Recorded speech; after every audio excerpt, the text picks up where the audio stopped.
नमस्कार दोस्तों, मेरा नाम है उत्कर्ष मिश्रा और आज हम लोग एक बहुत ही इम्पॉर्टेंट टॉपिक करने वाले हैं। इस टॉपिक का नाम है वाई नॉन कॉपरेशन। इसके नोट्स आप ज़रूर प्रिपेयर करिएगा। इस टॉपिक से एग्जाम में बहुत क्वेश्चंस एग्जाम में पूछे जाते हैं। जैसे ये पूछा जाता है explain a non cooperation movement या what was non cooperation movement. इस तरीके की कुछ चीज़ें पूछे जाती हैं। तो जो सबसे पहले जो टर्म है, हमें नॉन कॉपरेशन का मतलब समझना है। नॉन कॉपरेशन का मतलब होता है सहयोग ना करना। जैसे कॉपरेशन का मतलब होता है कॉपरेट करना, सहयोग करना। तो नॉन कॉपरेशन का मतलब होता है सहयोग ना करना।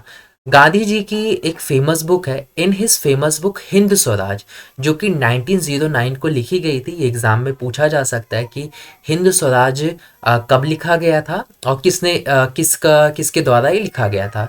तो महात्मा गांधी के द्वारा ही ये लिखा गया था। Mahatma Gandhi declare that the British rule was established in India with the cooperation of Indians and had survived only because of this cooperation. तो गांधी जी का ये कहना था, जो कि उनकी बुक हिंद स्वराज में उन्होंने मेंशन किया था, कि ब्रिटिश रूल भारत देश के अंदर इस वजह से इस्टेब्लिश हो पाया क्योंकि इंडियंस ने क्या किया है, ब्रिटिशर्स के साथ कॉपरेट किया है। दूसरी चीज, वो सर्वाइव भी इस वजह से हो पाया है जस्ट बिकॉज इंडियन ने क्या किया है, इंडियंस ने उनके साथ ब्रिटिशर्स के साथ कॉपरेट नहीं किया है। यानी कहने का मतलब है कि इस्टेब्लिश तो हुआ, सर्वाइव भी इसी वजह से हुआ क्योंकि हमने उनके साथ क्या किया है, कॉपरेट किया है। अगला पॉइंट बताता है, if Indians refuse to cooperate British rule in India would collapse within a year and Swaraj would come. तो गांधी जी ये कहते हैं कि अगर यही कॉपरेट हम उनके साथ करना बंद कर दें तो क्या होगा, जो ब्रिटिश रूल है ना, वो एक साल के अंदर ही क्या होगा, कॉल पास हो जाएगा, यानी वो गिर जाएगा, ब्रिटिशर्स भारत को छोड़कर चले जाएंगे और स्वराज आ जाएगा। अब ये स्वराज है, ये इसको आप सत्याग्रह नहीं समझिएगा क्योंकि बोलने में साफ साफ पता चल रहा है। स्वराज का मतलब यहाँ पे मैं आपको बताता हूँ कि आगे ये आपको बहुत आएगा, स्वराज स्वराज, तो इसको समझते हैं। स्वराज का मतलब होता है सेल्फ रूल और इंडिपेंडेंस। सेल्फ रूल का मतलब का होता है कि खुद का शासन हो, या फिर दूसरे शब्दों में कहें कि हमें आज़ादी मिल जाए। क्योंकि पहले कौन रूल करता था, ब्रिटिशर्स रूल हमें कर रहे हैं। तो सेल्फ रूल होने का मतलब है कि हमारे लोग हम पे ही शासन करें, कोई बाहरी इंसान हम पे आके शासन ना करे, या फिर दूसरे शब्दों में आज़ादी। गांधी जी यही कह रहे हैं कि कॉपरेट हमें उनके साथ नहीं करना, जिससे स्वराज आ जाएगा, हमें आज़ादी मिल जाएगी और हमारा खुद का शासन हो जाएगा। अब यहाँ पे एक इम्पॉर्टेंट टॉपिक बनता है, how could non cooperation become a movement. क्योंकि ये जो नॉन कॉपरेशन, ये तो एक आइडिया है। गांधी जी तो बस एक आइडिया दे रहे हैं कि नॉन कॉपरेशन, अगर हमें उनके साथ कॉपरेट नहीं करना है, गांधी जी तो ये कहना है। अब इसको एक आंदोलन में कैसे बदला, ये कैसे बना, ये बहुत एक इम्पॉर्टेंट बनता है पॉइंट। तो इसका पहला पॉइंट क्या बताता है कि Gandhi ji propose that the movement should unfold in stages. तो गांधी जी ये कह रहे हैं कि जो नॉन कॉपरेशन जो मूवमेंट है, जो हम चलाएंगे नॉन कॉपरेशन, मतलब हम इंडियंस लोगों को ब्रिटिशर्स के साथ सपोर्ट नहीं करना है, तो उसके लिए हम कुछ स्टेजेस रखेंगे, जैसे ये अचीव करेंगे, फिर उसके बाद ये करेंगे, फिर उसके बाद ये करेंगे। वो कौन से स्टेजेस थे? तो इसका पहला पॉइंट आता है, बहुत इंपॉर्टेंट है, ध्यान से सुनिएगा।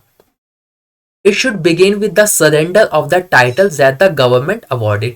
कि जो भी हम क्या करें, जो भी हमें टाइटल्स मिले या फिर जो भी गवर्नमेंट ने हमें अवार्ड वगैरह दिया है, उन सारी चीज़ों को हम क्या कर देंगे, सरेंडर कर देंगे, यानी उन गवर्नमेंट को वापस कर देंगे। कौन गवर्नमेंट? ब्रिटिश गवर्नमेंट को वापस कर देंगे। बायकॉट करेंगे सिविल सर्विसेज का, आर्मी का, पुलिस का, कोर्ट का, लेजिस्लेटिव काउंसिल का, स्कूल का, फॉरेन गुड्स का। पहले यहाँ बायकॉट का मतलब समझो। बायकॉट का मतलब होता है कि किसी भी चीज़ को छोड़ देना। जो फॉर एग्जांपल अगर मैं ये कहता हूँ कि जैसे कि मैंने चाइना के प्रोडक्ट को खरीदना छोड़ दिया है, इट मीन्स कि मैंने बायकॉट किया है चाइना के प्रोडक्ट्स को, यानी अब मैं चाइना के प्रोडक्ट्स को नहीं खरीदूंगा। तो गांधी जी ये कह रहे थे कि आप बायकॉट करो आर्मी को, सिविल सर्विसेज को, पुलिस को, कोर्ट को, काउंसिल्स को, स्कूल को, या विदेश से जो भी चीज़ें हैं उन सारी चीज़ों को मत खरीदो। स्कूल मत जाओ आप लोग, पुलिस के जो पद है वो छोड़ दो, कोर्ट के अंदर मत जाओ, लॉयर्स अपना जो प्रैक्टिस करते हैं वो सारी चीज़ें आप छोड़ दो। गांधी जी ऐसा कह रहे हैं।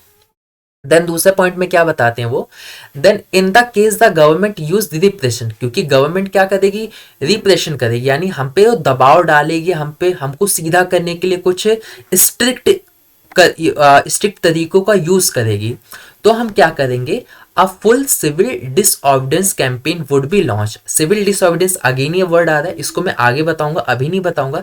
तो गांधी जी ने ये कहा कि सिविल डिसऑबिडेंस मूवमेंट को हम शुरू कर देंगे। Through the summer of 1920, Mahatma Gandhi and Shaukat Ali toured extensively, mobilizing popular support for the movement. तो गांधी जी ने क्या किया कि कहा कि अगर ब्रिटिशर्स हम पे थोपते हैं या जबरदस्ती हमारे साथ करते हैं तो हम क्या करेंगे, सिविल डिसऑबिडेंस मूवमेंट का जो कैंपेन है उसको हम शुरू कर देंगे। फिर गांधी जी क्या हुआ, गांधी जी और शौकत अली समर के महीने, समर का जो सीजन था उस सीजन में क्या किए, पूरे इंडिया में घूमे और ये जो नॉन कॉपरेशन जो मूवमेंट है उसके बारे में लोगों को बताया कि नॉन कॉपरेशन मूवमेंट कैसे होगा और जब ये शुरू होगा तो आप लोगों को क्या क्या स्टेजेस होंगे, अगर ब्रिटिशर्स अगर दबाव डालते हैं, फिर हमें ये सारी मतलब सारी जो स्ट्रेटेजी है, जो ब्लूप्रिंट इन लोगों ने तैयार कर रहा है वो सारी जनता तक पहुंचाना है, पूरे इंडिया के लोगों तक पहुंचाना है। तो ये तो था हमारा नॉन कॉपरेशन मूवमेंट। इसी के अंदर क्या बताया जाता है, many with in the Congress were however concerned about the proposals, they were reluctant to boycott the council's election scheduled for November 1922 and they feared that the movement might lead to popular violence। तो जो कांग्रेस थी, कांग्रेस के अंदर दरअसल एक हलचल see much रही थी कि नॉन कॉपरेशन मूवमेंट अगर हम शुरू कर तो दे, लेकिन मतलब ये कहते हैं ना सहमति नहीं हो पा रही, तो फुल कॉन्फिडेंस कांग्रेस वालों को नहीं आ पा रहा था। उनका ये डर था कि अगर हम इलेक्शंस को बाइकॉट जो कि 1921 को कर दें और तो मतलब सही नहीं लग रहा, मतलब वो इलेक्शंस को बायकॉट नहीं करना चाहते थे, उनको थोड़ा डर लग रहा है, कहते हैं कि इलेक्शंस के थ्रू तो थोड़ा हमें पावर मिल जाती है, हम सत्ता में आ पाते हैं, रूल कर पाते हैं, अगर इलेक्शन से ही हट जाएंगे तो रूल कैसे कर पाएंगे, जो बची कुछ ही हमारे पास पावर्स है वो भी हमारी चली जाएगी। दूसरी चीज वो ये भी, इस चीज को भी उनको डर लग रहा था कि अगर नॉन कॉपरेशन मूवमेंट शुरू होगा तो इसके अंदर वायलेंस बहुत ज्यादा होगा, यानी मार पिटाई बहुत ही ज्यादा हो जाएगा। तो इस वजह से कहीं ना कहीं कांग्रेस है वो हिचक रही थी इस नॉन कॉपरेशन को, मतलब सहमति नहीं बन पा रही थी नॉन कॉपरेशन मूवमेंट को लेकर। देन क्या हुआ, in the months between September and December there was a intense tussle, मतलब अंदर ही अंदर बहुत ही ज्यादा लड़ाई चल रही है कि क्या होगा क्या नहीं होगा with in the Congress, Congress के अंदर ही डिबेट चल रहा है, होना चाहिए नहीं होना चाहिए, क्या है क्या नहीं, इस तरीके का। For a while there seemed no meeting point between the supporters and the opponents of the movement। तो बीच में तो ऐसा भी हुआ कि कोई मीटिंग ही नहीं हो रही, ना सपोर्ट नॉन कॉपरेशन को सपोर्ट करने वाले ना विरोध करने वाले आपस में मिल रहे हैं डिस्कस करें, क्योंकि डिस्कस करेंगे जब बातचीत होगी तो ही तो एक रास्ता निकलेगा, जब बातचीत ही नहीं होगी तो रास्ता कैसे निकलेगा। तो फिर फाइनली क्या होता है कि the Congress session at Nagpur in December 1920 a compromise worked out, एक कॉम्प्रोमाइज किया गया। और कॉम्प्रोमाइज वो क्या था, क्या क्या चीज़ें थी, वो एग्जाम में नहीं पूछेगा और आपको जानना है तो आप चेक कर सकते हो गूगल वगैरह पे, इंटरनेट पे, वो क्या चीज़ें हुई थी उस दिन। The non cooperation programme was adapted, पर इसका कंक्लूजन ये निकला, कॉम्प्रोमाइज़ किया गया, जो अपोज कर रहे थे और जो सपोर्ट कर रहे थे उन्होंने कॉम्प्रोमाइज किया। कॉम्प्रोमाइज में ये इतना मान लिया गया कि नॉन कॉपरेशन जो मूवमेंट है उसे हम शुरू करेंगे। अभी जो नॉन कॉपरेशन जो मूवमेंट है ये कांग्रेस सेशन जो है ना दिसंबर में 1920, इसको भी आप मार्क कर लीजिएगा, हो सकता है किसी हिसाब से आपसे क्वेश्चन ये पूछ ले। अब क्वेश्चन देखो यहाँ पे जो हमने पढ़ा वो तो हमने पढ़ा था ब्लूप्रिंट, दरअसल हमने ये पढ़ा कि किस तरीके से जो अगर नॉन कॉपरेशन चलेगा तो होगा क्या क्या। अब एक्चुअल सिचुएशन ये, अब आगे की वीडियोस में हम ये पढ़ेंगे कि आखिरकार ये हुआ कैसे ना।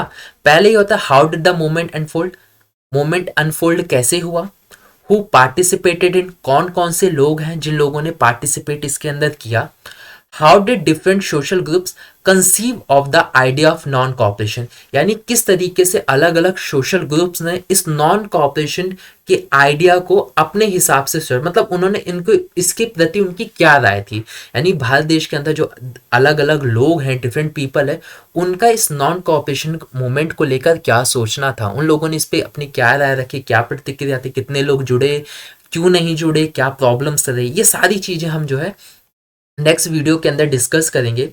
तो यहाँ पे जैसे कि मैंने आप लोगों को बताया था कि बाइकॉट चल रहा था, बाइकॉट मतलब कर रहे थे, तो उसी का एक ये फिगर दिया गया है कि बायकॉट फॉरेन क्लोथ, यानी बायकॉट किया जा रहा है। हालांकि नेक्स्ट वीडियो में हम इसको भी पढ़ेंगे। हिंद स्वराज गांधी जी की जो लिखी गई बुक है, ये रही बुक, उसका ये कुछ कवर है, ठीक है। और बाकी नेक्स्ट वीडियो में तो हम इसके इस टॉपिक को ही डिस्कस करेंगे। और ये वीडियो आपको कैसी लगी है ये आप मुझे ज़रूर बताइएगा। और इसके अंदर से जो येलो येलो पॉइंट मैंने मार्क कर रखे हैं उसका नोट ज़रूर प्रिपेयर कर लीजिएगा और अच्छे से स्टडी करिए। और नेक्स्ट वीडियो में आप लोगों से हम लोग मिलते हैं, और तब तक के लिए आप लोग अपना ख्याल रखिए और मिलते हैं आप लोगों से नेक्स्ट वीडियो में।